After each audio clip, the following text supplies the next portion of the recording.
തയ്യാറാവുന്നതാണ്.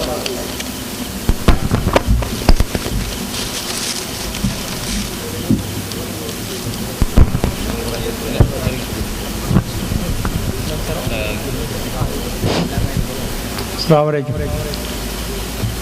ഇവിടെ കുറേ മണിക്കൂറുകളായി ഞാനിവിടെ ഇരുന്നിട്ട് ഇത്രയും സമയം ഇവിടെ കേൾക്കാൻ കഴിഞ്ഞത് അള്ളാഹു അല്ലാത്തവരോട് തേടുന്നത്, അള്ളാഹു അല്ലാത്തവരോട് പ്രാർത്ഥിക്കുന്നത് എന്നുള്ള കാര്യങ്ങളാണ്. എന്നാൽ അള്ളാഹുവിനോട് പ്രാർത്ഥിക്കുന്ന കാര്യങ്ങളെക്കുറിച്ച് ഒരു ചർച്ച ഇവിടെ കേട്ടില്ല. വളരെ ഖേദകരമാണ്.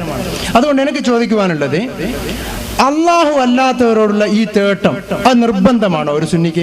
അതല്ല, അത് സുന്നത്താണോ? അതല്ല, അത് ജായിസാണോ? എന്താണ് അതിന്റെ വിധി? അതൊന്ന് അറിഞ്ഞിട്ട് എനിക്ക് ബഹുമാനപ്പെട്ട ഇളമരം ഉസ്താദ് പറഞ്ഞതുപോലെ ഇസ്തിഹാസ സംബന്ധമായിട്ട് അല്ലാത്ത ചോദ്യങ്ങളായിരുന്നു ചോദിക്കാനുള്ളത്. പക്ഷെ ഇവിടെ കേട്ടതിന്റെ അടിസ്ഥാനത്തിൽ ഈ ഒരു ചോദ്യം ഞാൻ, മണിക്കൂറുകളായി നിങ്ങൾ ഇവിടെ വന്നിട്ട് അള്ളാഹു അല്ലാത്തവരോടുള്ള പ്രാർത്ഥനയെ കുറിച്ചാണ് ഇവിടെ ഇതുവരെയും പറഞ്ഞത്. അള്ളാഹുവിനെ കുറിച്ചുള്ള പ്രാർത്ഥനയെ കുറിച്ച് ഇവിടെ ആരും പറയുന്നില്ല. ഇതൊക്കെ പറഞ്ഞിട്ട് പിന്നെ മൂപ്പര് ചോദിക്കുന്നത് എന്തെന്നെയാണ്? അല്ല, അള്ളാഹു അല്ലാത്തവരോടുള്ള പ്രാർത്ഥന നിർബന്ധമാണോ സുന്നത്താണോ? നോക്ക് നിങ്ങൾ. പിന്നെ എങ്ങനെ ഞങ്ങൾ അള്ളാഹു അല്ലാത്തവരെ കുറിച്ചുള്ള ചർച്ചയല്ലേ വരുള്ളൂ? ചോദ്യത്തിനനുസരിച്ചല്ലേ മറുപടി പറയാ.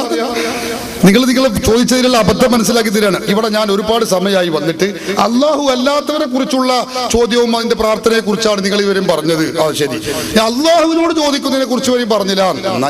അള്ളാഹിനെ പറ്റിയായിരിക്കും മൂപ്പർ ചർച്ച കരുതി കാത്തിരുന്ന് നോക്കുമ്പോ പിന്നെ മൂപ്പർക്കും പറയാനുള്ളത് തന്നെ. അല്ല, അള്ളാഹു അല്ലാത്തവരോട് ചോദിക്കുന്നതിന് അതിപ്പോ നിർബന്ധമാണോ സുന്നത്താണോ? നോക്ക് നിങ്ങൾ.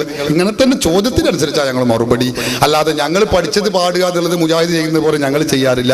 ചോദ്യം എന്ത് വരുന്നു അതിന് മറുപടി പറയും. അപ്പൊ ചോദിച്ചുകൊണ്ട് വീണ്ടും പറയുന്നു, ഇനിയും ഞങ്ങൾ ചർച്ച എന്താണ്? അള്ളാഹു അല്ലാത്തവരെ കുറിച്ചുള്ള പ്രാർത്ഥനയെ കുറിച്ചാണ് ചോദ്യത്തെ സഹായം ചെയ്തിക്കല്ല ചോദിച്ചാണ് ഇവിടെ പറയാൻ പോകുന്നത്. നിങ്ങൾ ശങ്കിച്ചിട്ട് കാര്യമില്ല.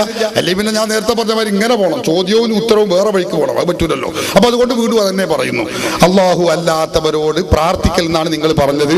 അത് ഞങ്ങൾക്കറിയില്ല. ഞാൻ നേരത്തെ പറഞ്ഞു, അള്ളാഹു അല്ലാത്ത മഹാത്മാക്കളോട് സഹായം ചോദിക്കൽ അത് നിർബന്ധമാണോ സുന്നത്താണോ അനുവദനീയമാണോ എന്നാണ് അദ്ദേഹം ചോദിക്കുന്നത്. വ്യത്യസ്ത ഘട്ടത്തിൽ വ്യത്യസ്ത രൂപത്തിൽ വരും. അതാണ് അതിന്റെ മസല. എല്ലാ സന്ദർഭത്തിലും ഒരുപോലെയാവൂല.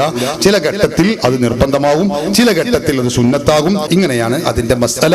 പക്ഷെ എങ്ങനെയായാലും ഇത് ചെയ്യുന്നവൻ ഇസ്ലാമിൽ നിന്ന് പുറത്തു പോയവനാണ്, മുശ്രിക്കാണ്, കാഫിറാണ്, അബൂജഹലിനേക്കാൾ കടുത്ത മുശ്രിക്കാണ് എന്ന വാദമാണ് നമ്മുടെ മുമ്പിലുള്ള ക്രമപ്രശ്നം. അത് ചെയ്യുന്നത് നിർബന്ധോ സുന്നത്തോ വാജിബോ അതല്ല നമ്മുടെ ചർച്ച. ഇങ്ങനെ ഒരാൾ ചെയ്തു പോയാൽ അവൻ ഇസ്ലാമിൽ നിന്ന് പുറത്തു പോകുമോ, മുശ്രിക്കാകുമോ, കാഫിറാകുമോ? ഇതാ ചർച്ച. ഞാൻ എൻ്റെ ഒരു ചർച്ചയാണ് ഉസ്താദിനോട് ചോദിച്ചത്. അതായത് എനിക്കറിയേണ്ടത്, ഞാൻ ഇസ്തിഹാസ ചെയ്യാതെ മരിച്ചു പോയാൽ ഞാൻ അള്ളാഹുവിൻ്റെ അടുത്ത് കുറ്റക്കാരനാണോ? അതല്ല, ഞാൻ ചെയ്ത വകയിലേക്ക് പ്രതിഫലമാണോ? അതുകൊണ്ട് അത് എന്താണ് അതിന്റെ മസല? അതാണ് ഉസ്താദ് പറഞ്ഞത്. അതെ, അതിന് മറുപടിയാണ് ഞാൻ പറഞ്ഞത്. ഇസ്തിഹാസ പല രൂപത്തിലുമുണ്ട്.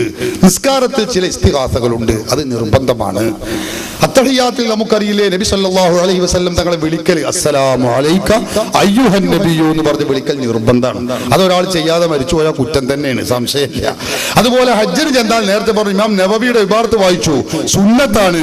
റസൂലുള്ളാഹിന്റെ ഖബർ ഷരീഫിന്റെ അരികിൽ റസൂലുള്ളാഹിന്റെ മുഖത്തോട് ഇങ്ങനെ ചാഞ്ഞ് അടുത്തു നിന്നുകൊണ്ട് തിരിഞ്ഞു നിന്നുകൊണ്ട് നബി തങ്ങളോട് പറയണം, നബിയേ മുസ്തശ്ഫിഅൻ ബിക യാ റസൂലല്ലാഹ്, തങ്ങളോട് ശുപാർശ തേടിക്കൊണ്ടാണ് ഞാൻ വന്നിട്ടുള്ളത് നബിയേ, തങ്ങൾ അള്ളാഹുവിനോട് എന്റെ കാര്യത്തിൽ ശഫാഅത്ത് ചെയ്യണമേ എന്ന് റസൂലുള്ളാഹി വഫാത്തായ നബി തങ്ങളുടെ ഖബറിന്റെ അരികിൽ ചെന്ന് പറയണമെന്ന് പറയുന്നത് സമസ്തക്കാരല്ല, ബഹുമാനപ്പെട്ട ഇമാം നവവിയാണ്, ഇമാം ഇബ്നു ഖുദാമയാണ്, ഹാഫിദ് ഇബ്നു ഹജർ അസ്ഖലാനിയാണ്.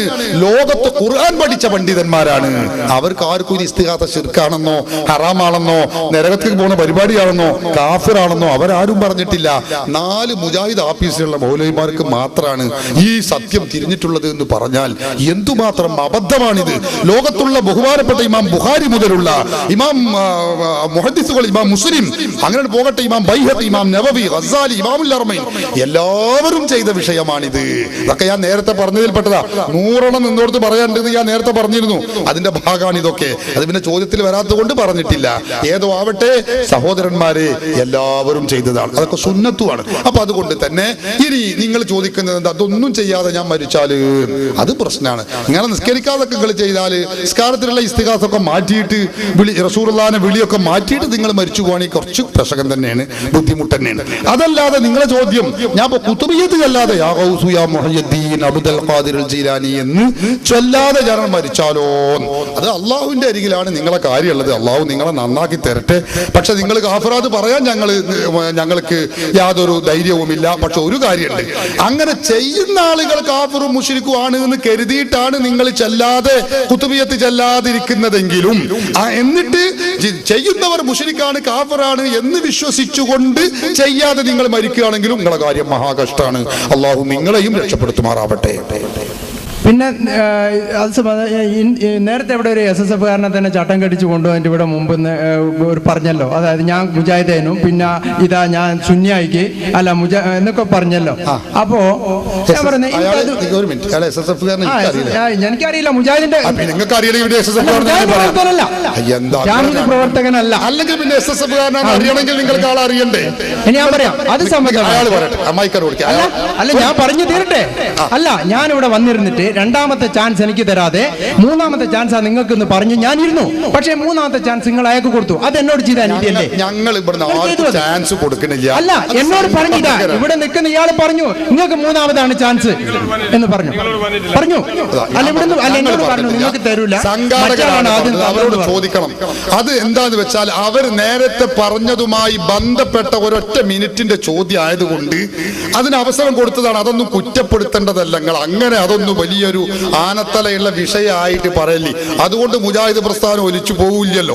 പിന്നെ നിങ്ങൾ ഇപ്പൊ പറഞ്ഞൊരു കളവുണ്ട്. അതെന്താ, അയാൾ SSF കാരനാണ് നിങ്ങൾ പറഞ്ഞു. എന്നിട്ട് അയാൾ SSF കാരനാണെന്ന് വെച്ചപ്പോൾ അത് എനിക്ക് അറിയില്ല നിങ്ങൾ പറഞ്ഞു. പണ്ട് മറ്റേ ഹുസൈൻ സലഫി പറഞ്ഞ മാതിരിയാണ്, എനിക്ക് അറിയില്ലാതെ ആദ്യം പറയും പിന്നെ എങ്ങനെയും പറയും. അപ്പൊ അതുകൊണ്ട് അയാൾ നിങ്ങൾ SSF കാരൻ, എനിക്ക് അറിയില്ല, നിങ്ങൾ ചട്ടം കെട്ടിച്ചതാണോ അതൊന്നും കൊടുത്ത അയാൾ ഇവരോട് സമ്മതം വാങ്ങിയിട്ടാണ് എന്ത് ചെയ്തത് കൊടുത്തു. അപ്പൊ അത് കഴിഞ്ഞു. അത് നിങ്ങൾ പറഞ്ഞ കളവാണ്. അപ്പൊ നിങ്ങൾ കളവ് പറയരുത്. മുഖത്ത് നോക്കി എന്താണ് നിങ്ങൾ SSF കാരൻ, നമുക്ക് അറിയില്ല. ഞാൻ പെരിന്തൽമണ്ണ താലൂക്കിൽ പിന്നെ ഉസ്താദ് അബ്ദുറഹിമാൻ പറയുമ്പോൾ ഞാനും അബ്ദുറഹിമാനും ഒരു നാട്ടുകാരനാണ്, ഒരു മഹലിലുള്ള ആളാണ്. പിന്നെ എന്റെ ബംഗളൊക്കെ താമസിക്കുന്നത് അവന്റെ വീട്ടിന്റെ അപ്പുറമായിട്ട് ഉമ്മാന്റെ ജ്യേഷ്ഠത്തി എല്ലാവരും ഉണ്ട്, ബന്ധമുണ്ട്, അറിയുകയും ചെയ്യാം. ഒരുപാട് യോഗങ്ങൾക്ക്, മുജാഹിദിന്റെ ഒരുപാട് യോഗങ്ങൾക്കും കൺവെൻഷനും പലതിനും എന്നെ ക്ഷണിക്കുവേ, പിന്നെ കത്ത് തരുവേ. ഞാൻ 1-2 പരിപാടിയിൽ ഞാൻ പങ്കെടുക്കുകയും ചെയ്തിട്ട് പിന്നെ അബ്ദുറഹിമാൻ തന്ന കേസറ്റ് തന്നെ രോഗവും പിന്നെ അതോടനുബന്ധിച്ച് അനുവദനീയമായ ചികിത്സ CD കേസറ്റ്, അതേപോലെ തന്നെ ഹുസൈൻ സൽഫിന്റെ കേസറ്റ് ഒക്കെ എന്തുണ്ട് എന്റെ കൈവശമുണ്ട്.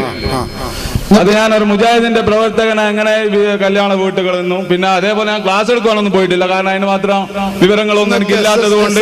മെമ്പർഷിപ്പ് ഉണ്ടോ? ഇല്ല. കഴിഞ്ഞില്ല, വിഷയം തീർന്നു. അടുത്ത ചോദിക്കും.